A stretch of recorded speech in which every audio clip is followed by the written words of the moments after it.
आकाश, 6 महीने से हमारा रिलेशनशिप है। इतना तो मैं तुम्हें जानती हूँ। चलो बताओ क्या बात है। अरे कुछ नहीं, बस वो 2 दिन के बाद रिजल्ट आने वाला है ना, तो उसी की थोड़ी टेंशन हो रही है, और कोई बात नहीं है। टेंशन किस बात की? एग्जाम तो अच्छा हुआ था ना? हाँ पता नहीं, पर टेंशन हो रही है। जब से तुमसे मिला हूँ पढ़ाई में मन ही नहीं लगता, So sweet. और एग्ज़ाम भी कुछ खास नहीं हुआ था। मुझे तो डर है कि कहीं मैं फेल ना हो जाऊँ। मेरी माँ मुझसे बहुत सारी उम्मीदें लगा कर बैठी है। बेचारी बहुत सारे सपने देख रखे हैं मेरे लिए। मुझे बहुत डर लग रहा है। तुम डरो मत, सब कुछ बहुत अच्छा होगा, समझे? और तुम्हारा पति राजीव भी तो आने वाला है। अरे नहीं, डोंट वरी, अभी वो नहीं आ रहा। He is in Allahabad. तुम ये सब छोड़ो ना, फिर से करें। नितिन का दरवाज़ा बंद है। हाँ बाबा, हमेशा की तरह बाहर से दरवाजा बंद कर सके। अभी चले?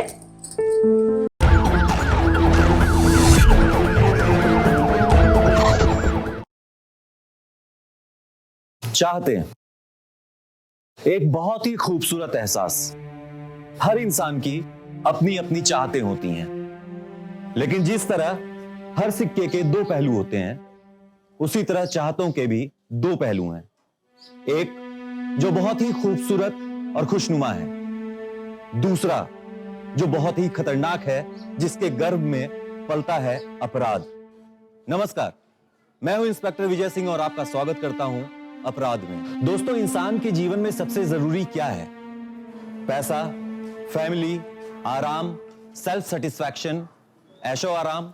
क्या देखा जाए तो ये सारी चीजें बहुत जरूरी हैं, लेकिन इन सबसे ज्यादा जरूरी है इन सब के बीच संतुलन को बनाए रखना।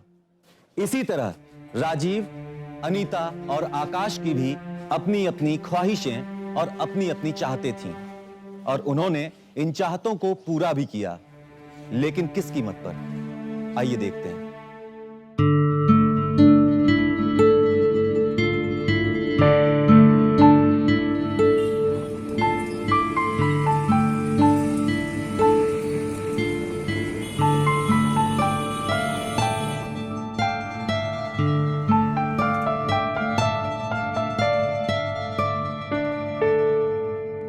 ओके अनीता, मैं निकल रहा हूँ। और हाँ, मैंने नितिन की स्कूल फी पे कर दी है। Okay, you don't very. और कुछ भी प्रॉब्लम हो मुझे फ़ोन करना। कब तक आएंगे आप? 1 वीक में आ जाऊँगा। पक्का? पक्का।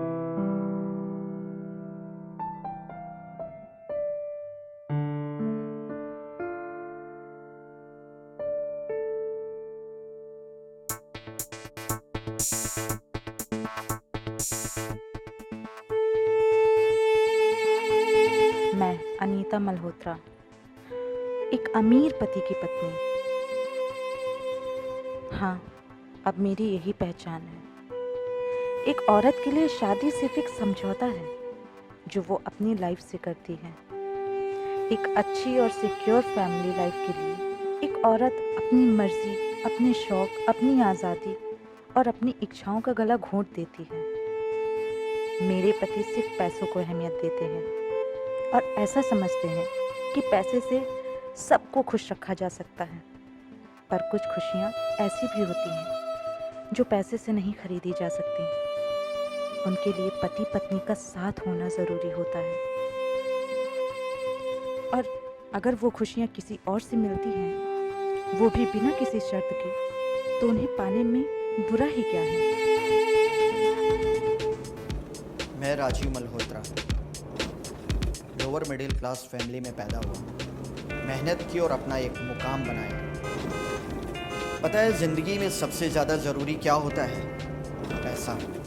इससे ज़्यादा ज़रूरी कुछ नहीं। अगर आपके पास पैसे की कमी नहीं है तो किसी चीज़ की कमी मायने नहीं रखती। इसलिए मैंने सिर्फ और सिर्फ पैसे को अहमियत देता हूँ, सबसे ज़्यादा, अपनी फैमिली से भी ज़्यादा।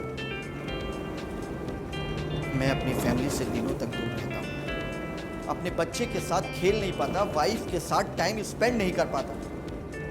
पर ये सब मैं अपनी फैमिली के अच्छे फ्यूचर के लिए ही तो कर रहा हूँ, तो इसमें बुरा क्या है?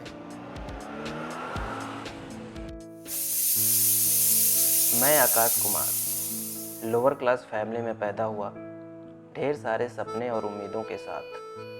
सपने खुद के कि एक दिन मैं पढ़ लिख कर एक बड़ा आदमी बनूंगा, जिसके लिए मैं और मेरी माँ दोनों ही मेहनत करते हैं। मैं पढ़ाई में दिन रात एक करता हूँ और मेरी माँ मेरी फिक्र में दिन रात एक करती है। सपनों के इस मुश्किल दौड़ में एक ब्रेक चाहिए होता है, कुछ खुशनुमा पल किसी हसीन साथी के साथ, और अगर किसी गैर से भी वो हसीन साथ मिलता है तो उसके पास जाने में बुरा ही क्या है।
आप बड़े खोए खोए लग रहे हो। ऐसी बात नहीं है।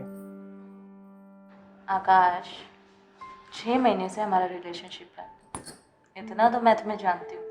चलो बताओ क्या बात है। अरे कुछ नहीं, बस वो 2 दिन के बाद रिजल्ट आने वाला है ना, तो उसी की थोड़ी टेंशन हो रही है, और कोई बात नहीं है। टेंशन किस बात की? एग्जाम तो अच्छा हुआ था ना? हाँ पता नहीं, पर टेंशन हो रही है। जब से तुमसे मिला हूँ पढ़ाई में मन ही नहीं लगता, So sweet. और एग्ज़ाम भी कुछ खास नहीं हुआ था। मुझे तो डर है कि कहीं मैं फेल ना हो जाऊँ। मेरी माँ मुझसे बहुत सारी उम्मीदें लगा कर बैठी है, बेचारी बहुत सारे सपने देख रखे हैं मेरे लिए। मुझे बहुत डर लग रहा है। तुम डरो मत, सब कुछ बहुत अच्छा होगा, समझे? और तुम्हारा पति राजीव भी तो आने वाला है। अरे नहीं, डोंट वरी, अभी वो नहीं आ रहा, इज इन इलाहाबाद। तुम ये सब छोड़ो ना, फिर से कर। नितिन का दरवाज़ा बंद है। हाँ बाबा, हमेशा की तरह बाहर से दरवाजा बंद कर सके। अभी चले?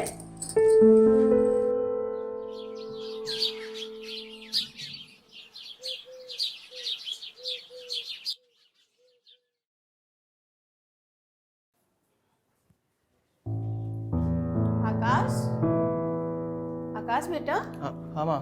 कहाँ खोया है तू? ये ले, चाय पी ले और गैस पे सब्जी चढ़ा दी, बंद कर देना। मैं आ रही हूँ। कहाँ जा रहे? मंदिर जा रही हूँ। आज तेरा रिजल्ट आएगा ना, उसी के लिए प्रार्थना करने जा रही हूँ। आज हम दोनों की मेहनत सफल हो जाएगी और तू पास हो जाएगा तो मुझे दुनिया की सारी खुशी मिल जाएगी। पास तो हो ही जाऊंगा माँ, भगवान मेरी नहीं तो उसे तुम्हारी तो सुननी पड़ेगी ना। हाँ मेरा अच्छा बेटा, तू चाय पी ले, मैं अभी आती हूँ थोड़ी देर में। और हाँ, गैस बंद कर देना, खोया खोया रहता है।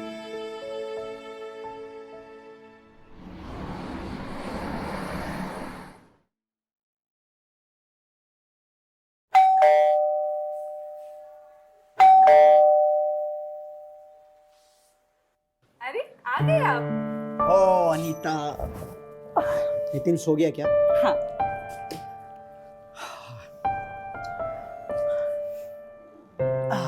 आपकी ट्रिप कैसी रही? बहुत अच्छी रही Anita. I am so tired यार, मैं नहाने जा रहा हूँ। मेरे लिए एक चाय बना दो प्लीज, फिर मैं सोऊंगा। क्या राजीव, मतलब अभी तो आप आए हैं और आते ही आपको सोना है? अरे बाबा, मैं कौन सा अभी सोने जा रहा हूँ। और हाँ सुनो, वैसे भी इधर 1 हफ्ते में यही रहने वाला हूँ, मेरी कोई ट्रिप नहीं है। तो हम दोनों साथ में मिलकर एंजॉय करेंगे। पक्का ना? हाँ बाबा पक्का। और हाँ सुनो, कल हम सब लोग मिलकर साथ में डिनर करने चलेंगे। काफी टाइम हो गया यार तुम्हारे संग टाइम स्पेंड किए हुए। Oh Rajiv, I love you. Love you too. अच्छा सुनो, मैं जा रहा हूँ नहाने, तुम जल्दी से चाय बना दो। अभी लेके आई।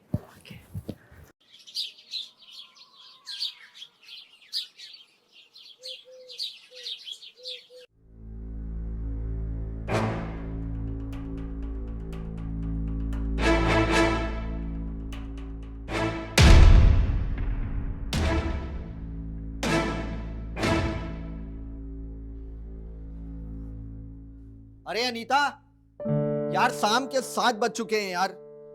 और ये क्या, अभी तक नितिन भी रेडी नहीं हुआ है। पापा I am ready. Yeah, that's my good boy. But आपकी मम्मी कहाँ है? अभी तक तो रेडी हुई नहीं। अनीता, चलो यार देरी हो रही है। ओहो, आ गई। इतने टाइम के बाद पति के साथ जा रही हूँ बाहर, तो रेडी होने में टाइम लगेगा ना। अच्छा बाबा ठीक है, चलो। एक सेकंड। हेलो, हाँ विजय बोलो। व्हाट? एक काम करो, तुम संभालो वहां पे, मैं अभी निकल रहा हूं। ओके अनीता, मुझे निकलना पड़ेगा यार। पापा आप हमेशा ही ऐसे करते हैं, आपसे हम बात नहीं करेंगे। Anita I am so sorry यार।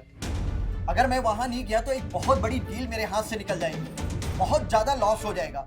और आखिर मैं ये सब किसके लिए कर रहा हूँ? हाँ, तुम्हारे और नितिन के लिए ही तो मैं कर रहा हूँ। नहीं राजीव, तुम अपने लालच को फैमिली का नाम मत दो।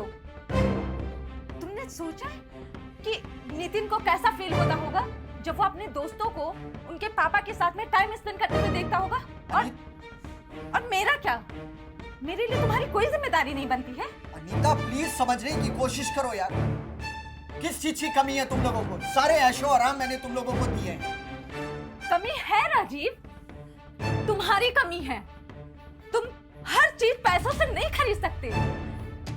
अरे मेरी भी कुछ जरूरतें हैं जो सिर्फ तुम पूरी कर सकते हो, तुम्हारे पैसे नहीं, समझे? अनीता प्लीज समझने की कोशिश करो। आखिर मैं दिन रात तुम्ही लोगों के लिए तो काम कर रहा हूँ।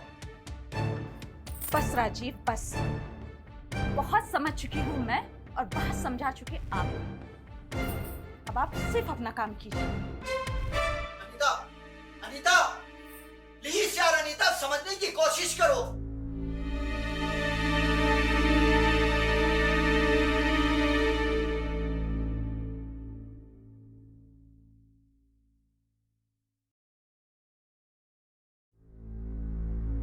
आकाश, ये ले प्रसाद। क्या हुआ, ऐसे मुंह लटका के क्यों बैठा है? रिजल्ट आया क्या? हाँ बोल, क्या हुआ? पास हुआ या फेल? फेल हो गया तू? हाँ, ऐसे कैसे फेल हो गया?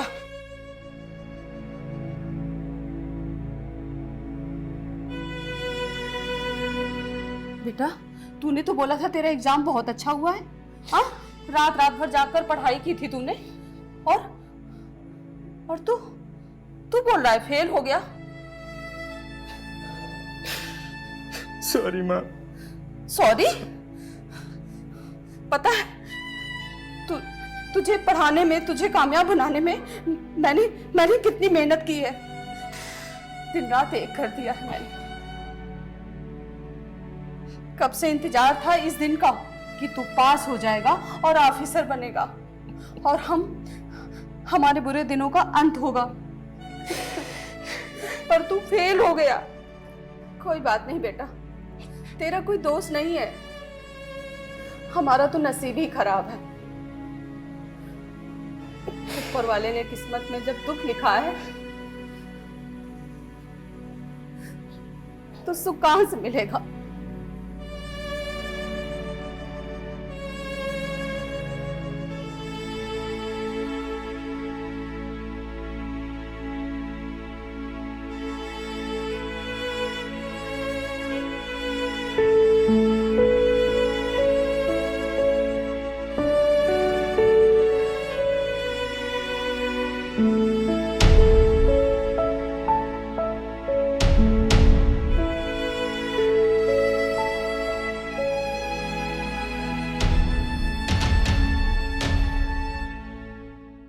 एक बार फिर अनीता अपने जीवन में खुद को हताश और तन्हा महसूस करने लगी थी।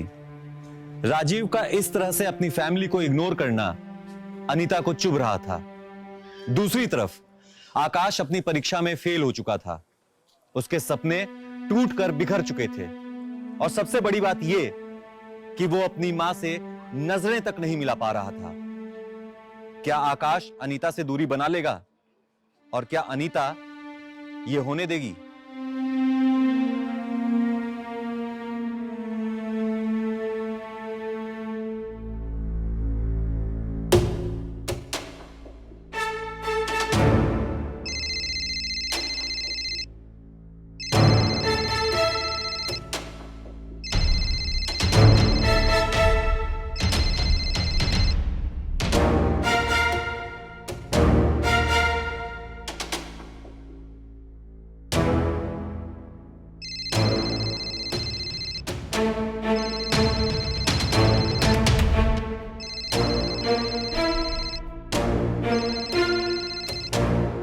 आकाश फोन क्यों नहीं उठा रहे थे?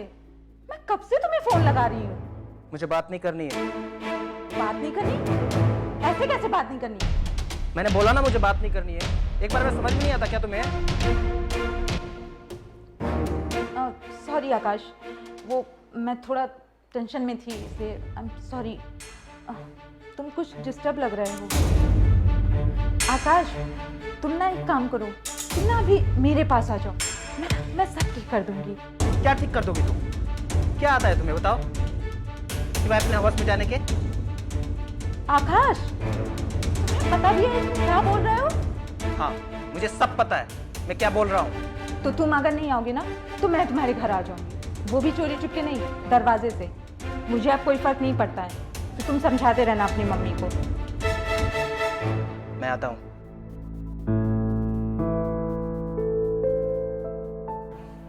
अनीता,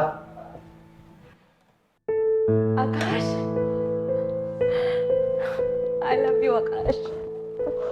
मुझे पता था कि मेरा आकाश जरूर आएगा। तुम मुझसे इतना प्यार जो करते हो।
किसी धारदार चीज से मारा गया है। सर बच्चे गले में उंगली के निशान लगे, मुझे लगता है शायद गला दबा के मारा है। एक काम करो, जी सर। बॉडीज को पोस्टमार्टम के लिए भेज दो और पता करो फॉरेंसिक टीम कब तक आ रही है। जी और सुनो रवि, जी सर। विक्टिम का मोबाइल का पता करो, कॉल डिटेल्स निकलवाओ और पता करो कि लास्ट कॉल किसकी थी। Okay sir. अनीता, नितिन, एक मिनट सर मैं राजू बोल रहा हूँ। मेरी पत्नी और बच्चा है सर। इधर दूर बैठो, नहीं कर सकते।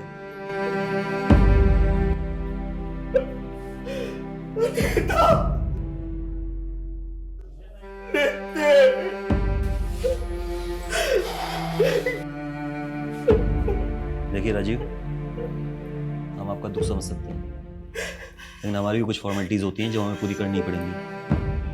कुछ पूछताछ करनी थी आपसे, अगर आप कहें तो हम बाद में आ जाएं। पूछ सकते हैं आप।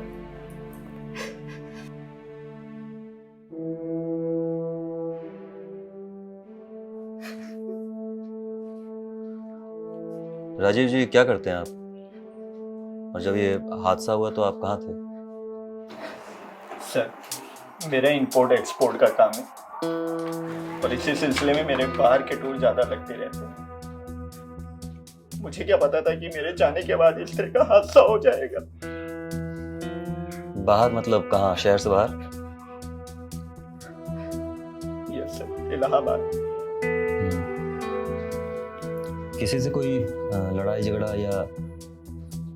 सर बिजनेस फील्ड में कुछ लोग ऐसे हैं जो मुझसे चिढ़ते हैं, लेकिन वो लोग सर ऐसा काम बिल्कुल नहीं कर सकते सर। आपको किसी पे कोई शक है? नहीं सर। राजीव जी आप बुरा मत मानिएगा, लेकिन ये हमारा काम है पूछताछ करना। आपने अभी बताया कि आप अधिकतर शहर से बाहर रहते हैं, तो कहीं ऐसा तो नहीं कि आपकी गैर मौजूदगी में अनीता जी का कोई अफेयर चल रहा हो और जिसके कारण उनका कत्ल हो गया हो? सर ये आप क्या बात बोल रहे हैं? मेरी अनीता बिल्कुल ऐसी नहीं थी सर।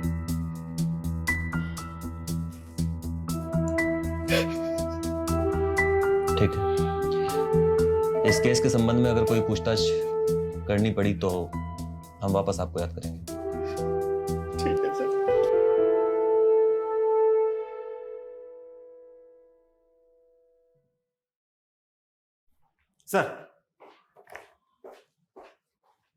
सर ये रही अनीता के और उसके बेटे की प्राइमरी पोस्टमार्टम रिपोर्ट।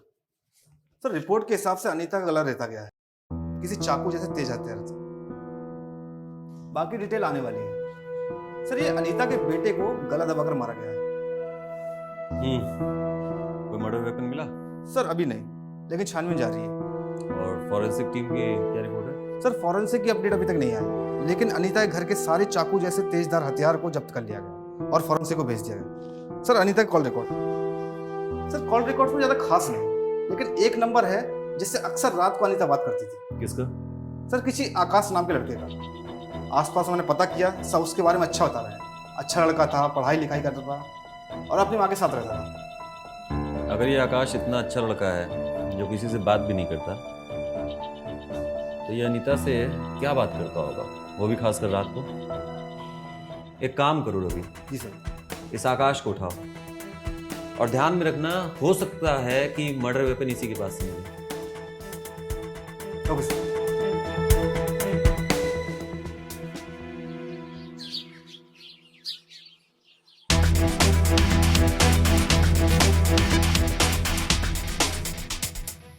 सर आप मुझे यहाँ क्यों ले आए सर? मैंने किया क्या है? बड़ा मासूम है यार ये तो, हैं? इसलिए कि तूने अनीता का कत्ल किया है। अब साफ साफ बता। सर, मैंने अनीता का कत्ल नहीं किया सर। अच्छा, तूने नहीं किया? नहीं सर। तो उसने मरने वाली रात तुझे लास्ट कॉल क्यों की थी? तुम लोग रात भर घंटों बात करते थे, क्यों? बताओ ना, मारूंगा अभी। नहीं सर, मत मारिए सर। मैं सब कुछ बताता हूँ। बता, जल्दी बता।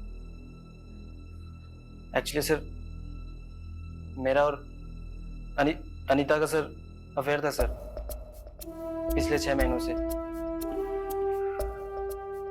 सर मैं ज्यादातर पढ़ाई में रहता था अपना। अनीता सर छत पर आती थी, मैं उसको देखता था कभी कभी सर। वो भी बिल्कुल अकेली पड़ गई थी सर। राजीव अपने काम की वजह से हमेशा बाहर रहता था सर। मैं भी पढ़ पढ़ के थक गया था सर। मुझे भी थोड़ा ब्रेक चाहिए था।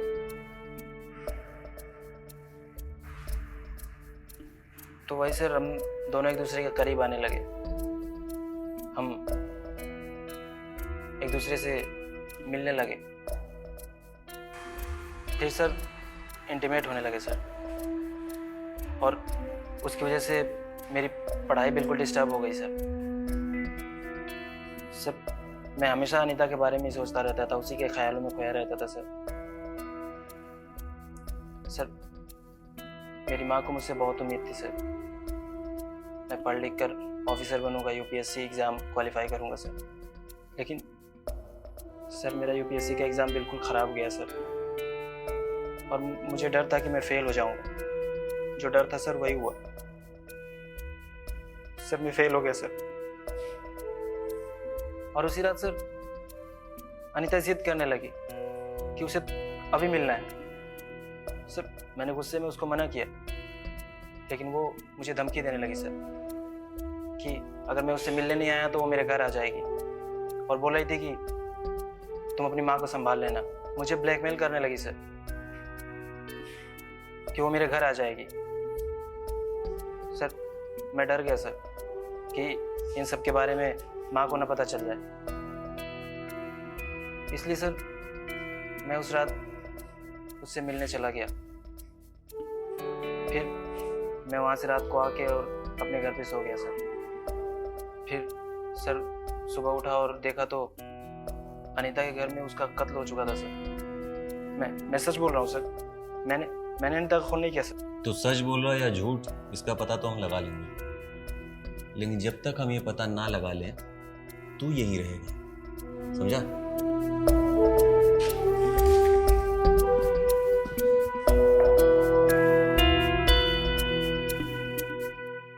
सर अगर आकाश सच बोल रहा है तो अनीता को किसने मारा होगा? मतलब इतना क्लोज कोई था भी नहीं।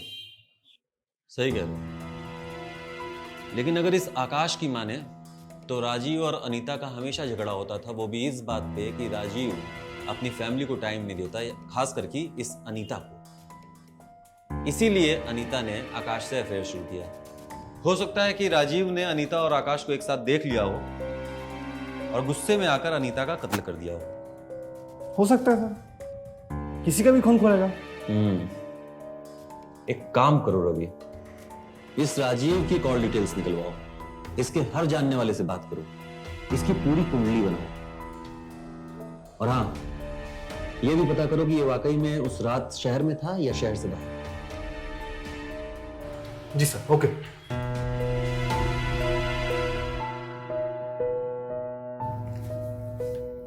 जैन सर, जय। सर वो आकाश की माँ आई हुई है सर। बिल। जी सर।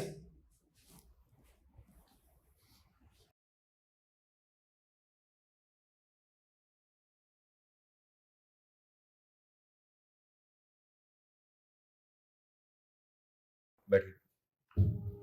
सर आप आकाश को क्यों लाए हो? उसने क्या किया है? वो तो बहुत सीधा बच्चा है, वो कुछ गलत नहीं कर सकता। देखिए पहले आप शांत हो जाइए। हमें शक है कि आपके बेटे आकाश ने अनीता का मर्डर किया है। नहीं नहीं, ऐसा नहीं। मेरा बेटा तो किसी को नजर उठा के नहीं देखता, तो वो खून क्या करेगा?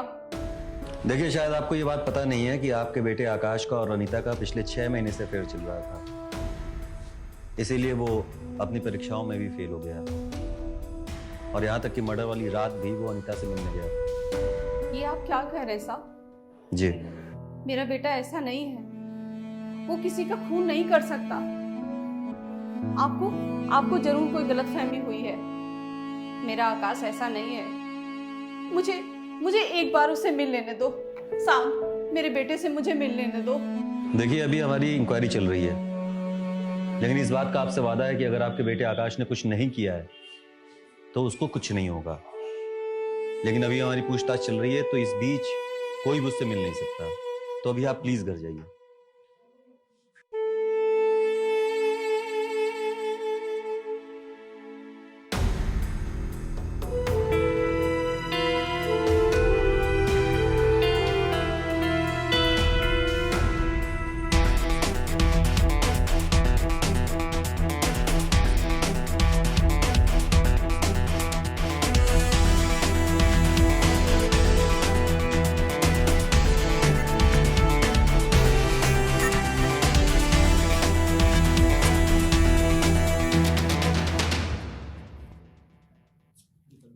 सर हम्म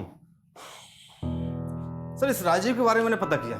इसके लाइफ में सबसे ज्यादा इंपॉर्टेंट था पैसा, और कुछ नहीं। सर ये कल निकला तो इलाहाबाद के लिए था, लेकिन वहां पहुंचा नहीं, बल्कि अपने इसी शहर में था, किसी होटल में अपनी गर्लफ्रेंड के साथ।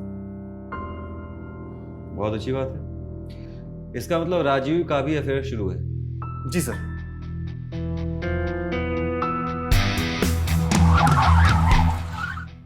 सर मुझे अभी भी समझ में नहीं आ रहा है कि मुझे यहाँ पे क्यों लाया गया है। ये पूछने के लिए कि तुमने अपनी बीवी को क्यों मारा है। व्हाट? जी। सर मैं अपनी बीवी को क्यों मारूंगा? और मैं पहले भी आपको बता चुका हूं कि उस रात मैं घर से बाहर गया हुआ था। अच्छा, कहाँ गए हुए थे? मैं बताता हूँ। तुमने हमें झांसा जरूर दिया था कि तुम इलाहाबाद गए हो, लेकिन तुम थे यहीं इसी शहर में। सर बोलो, क्यों बोला था झूठ? मैं डर गया था। तुम्हें मालूम था कि अनीता और आकाश का अफेयर चल रहा है। क्या? सर ये आप क्या बोल रहे हैं? मेरी अनीता बिल्कुल ऐसी नहीं थी। वो तो बहुत ही सीधी सादी और भोली भाली थी। हाँ सर, मैं उसके साथ टाइम स्पेंड नहीं कर पाता था, बट हम दोनों के बीच में अंडरस्टैंडिंग थी सर। नहीं थी, कोई अंडरस्टैंडिंग नहीं थी। दरअसल तुम अनीता को टाइम ही नहीं दिया करते थे। इसी वजह से वो अकेली पड़ी और उसने आकाश के साथ अफेयर स्टार्ट किया। जब तुम्हें इस बात का पता लगा तो तुमने गुस्से में आकर उसे मार डाला। सर मुझे उसके अफेयर के बारे में बिल्कुल नहीं पता था और मैंने उसे नहीं मारा है सर। और भला मैं अपने बेटे को क्यों मारूंगा सर? आप मेरी बात का यकीन कीजिए, उस रात मैं अपनी गर्लफ्रेंड के साथ होटल में था। अगर आपको यकीन नहीं होता तो आप पता कर सकते हैं सर। सर मैंने किसी का खून नहीं किया है सर।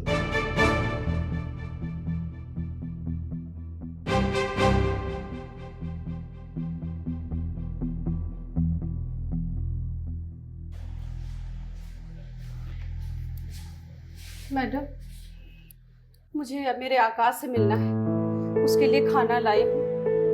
कल से भूखा है मेरा बेटा। आप बैठिए, अभी मैं सर आते हैं, मैं आपकी बात कराती हूँ सर से।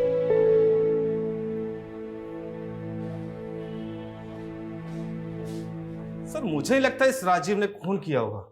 वो तो कुछ भी बोलेगा। ये कंफर्म तो तभी होगा जब फॉरेंसिक रिपोर्ट आएगी। वैसे भी सोचा कि रिपोर्ट आ ही जाएगी। गुड। मुझे समझ नहीं आ रहा था कि आखिरकार अनीता का कत्ल किसने किया है।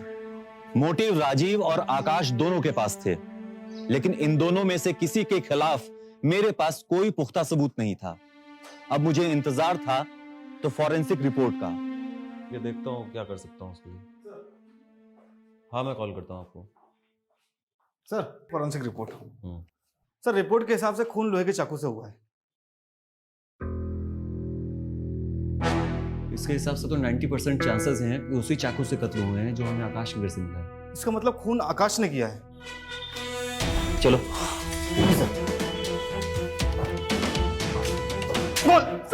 रुक जाओ, अब तो बता दे। फॉरेंसिक रिपोर्ट ये बोल रही है कि जो चाकू हमें तुम्हारे घर से मिला उसी से अनीता का खून हुआ है। बोल। सर आप मुझे जान से ही क्यों ना मार दो सर।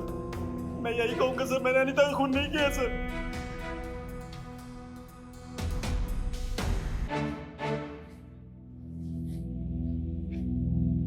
और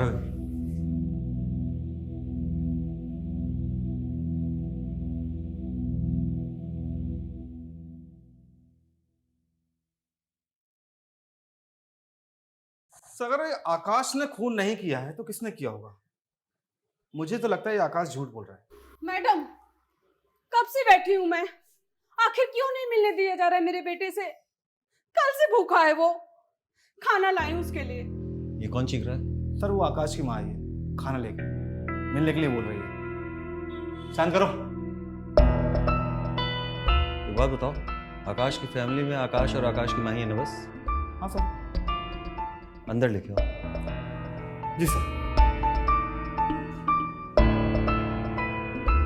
साहब, मुझे मेरे बेटे से मिलना है। ये लोग मिलने नहीं दे रहे मेरे बेटे से। देखिए ममता जी, अब मुझे तो ऐसा लगता है कि आप अपने बेटे से कभी नहीं मिल पाएंगी। ऐसे कैसे नहीं मिल पाऊंगी साहब? क्योंकि आपके बेटे ने कत्ल किया है अनीता और उसके बच्चे दोनों का। अब तो फॉरेंसिक रिपोर्ट ने भी बता दिया कि जो चाकू आपके घर में पाया गया है उसी से कत्ल हुआ था। तो अब तो उसे फांसी होगी। ऐसे कैसे उसने खून किया है? उसी ने किया है? नहीं साहब, उसने खून नहीं किया। तो किसने किया है फिर? मैंने। अच्छा, कैसे किया है? हाँ, मैंने खून किया, अनीता का और उसके बच्चे का भी। वो मेरे बेटे की जिंदगी बर्बाद कर रही थी। आकाश जब फेल हो गया था तब मुझे बहुत गुस्सा आया। मैंने ये सोच लिया कि शायद ये मेरी बदकिस्मती है जो आकाश फेल हो गया। पर उस रात आकाश को मैंने अनीता से बात करते हुए सुना तो मुझे बहुत गुस्सा आया। मैंने बोला ना मुझे बात नहीं करनी है। एक बार में समझ में नहीं आता क्या तुम्हें? क्या ठीक कर दोगे? क्या ठीक कर दोगे तुम? क्या आता है तुम्हें बताओ? क्या आता है तुम्हें बताओ? सिवाय अपने हवस मिटाने के। हाँ मुझे सब पता है, मुझे सब पता है। मैं क्या बोल रहा हूँ, मैं क्या बोल रहा हूँ।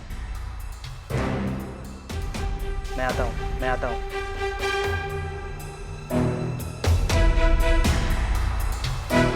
आकाश को ब्लैकमेल कर रही थी। चाहते हुए भी आकाश को उसके पास जाना पड़ा।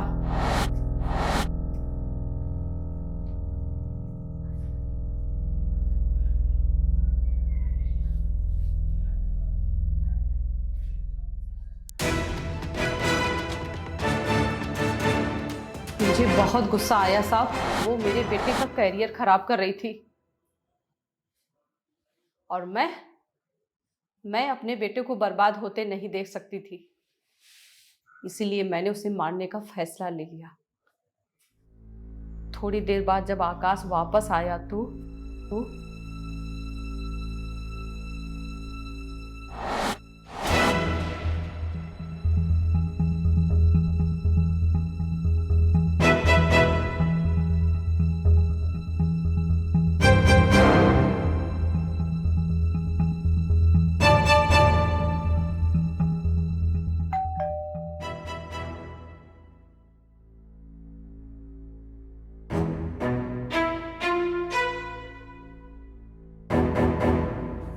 आप आइए, बैठिए। आप इतनी रात में कोई बात है क्या? हाँ, तेरे से ही बात करने आई हूँ। हाँ तो बताइए ना। क्यों बर्बाद कर रही है मेरे बेटे को? क्या बकवास कर रही हैं आप? बकवास कर रही हूँ? मैं सब जानती हूँ। तेरा और मेरे बेटे का अफेयर चल रहा है और तू उसे बर्बाद कर रही है। अच्छा, तो आपको पता चल ही गया। अच्छा है। वैसे आपको एक बात तो पता होगी ना कि ताली कभी एक हाथ से नहीं बजती। आपके बेटे और मेरे बीच जो कुछ भी हुआ वो हम दोनों की मर्जी से हुआ, और अब आपका बेटा कह रहा है कि वो मेरे साथ नहीं रहना चाहता। ऐसे कैसे नहीं रहना चाहता? मैं आपके बेटे को किसी भी कीमत पे अब छोड़ नहीं सकती। ऐसे कैसे नहीं छोड़ सकती? हाँ, ऐसे कैसे नहीं छोड़ सकती मेरे बेटे को? क्या कर लेंगे आप? हाँ? और ये छोड़िए मेरा हाथ।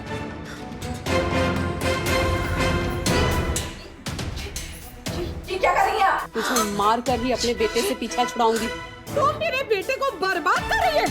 छोड़िए मुझे, ये आप बहुत गलत कर रही हैं। मैं नहीं देख पाऊंगी। मैं अपने बेटे को बहुत प्यार करती हूँ। हाँ, छोड़ो मुझे।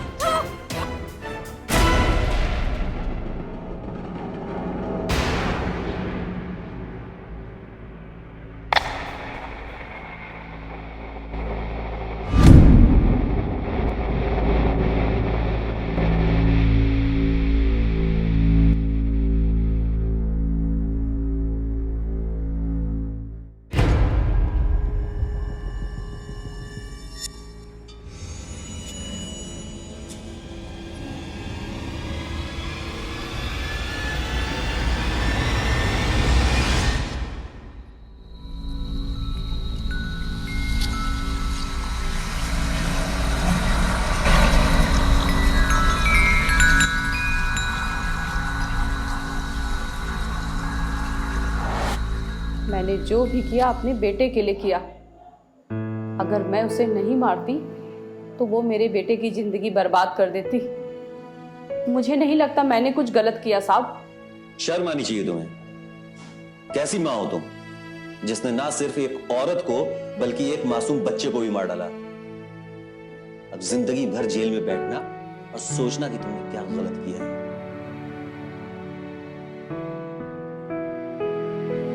ले जाओ इन्हें। चाहतें और जरूरतें हर इंसान की होती हैं, उन्हें पूरा करना भी जरूरी होता है, पर उन चाहतों और जरूरतों की कीमत भी जानना जरूरी होता है। राजीव का पैसों के पीछे भागना बिल्कुल गलत नहीं था, क्योंकि हर इंसान अपने जीवन में ज्यादा से ज्यादा पैसे कमाना चाहता है, लेकिन उसके साथ जरूरी है तो उतना ही समय परिवार को भी देना। परिवार और व्यवसाय के बीच में एक संतुलन बनाना पड़ता है। राजीव ने यह संतुलन नहीं बनाया। अनीता ने जो भी किया वो गलत था। अगर राजीव उसे समय नहीं दे पा रहा था तो अनीता को राजीव से खुलकर बातें करनी चाहिए थी। अगर खुलकर बातें होती तो शायद राजीव अनीता के मर्म को समझ पाता। आकाश ने जो किया बिल्कुल गलत किया। आकाश की मां ने उससे ढेर सारी उम्मीदें लगा रखी थी, लेकिन आकाश अपने मोटिव को छोड़कर अनीता की प्रेम कहानी में फंसता चला गया। अगर आकाश ने अपने मोटिव के ऊपर जरा भी ध्यान दिया होता तो शायद वो आज एक ऑफिसर होता। मैं इंस्पेक्टर विजय सिंह विदा लेता हूं आज के इस एपिसोड में। फिर मिलेंगे अपराध के अगले एपिसोड में किसी नई कहानी के साथ। तब तक के लिए ख्याल रखें, सुरक्षित रहें। जय हिंद, जय भारत।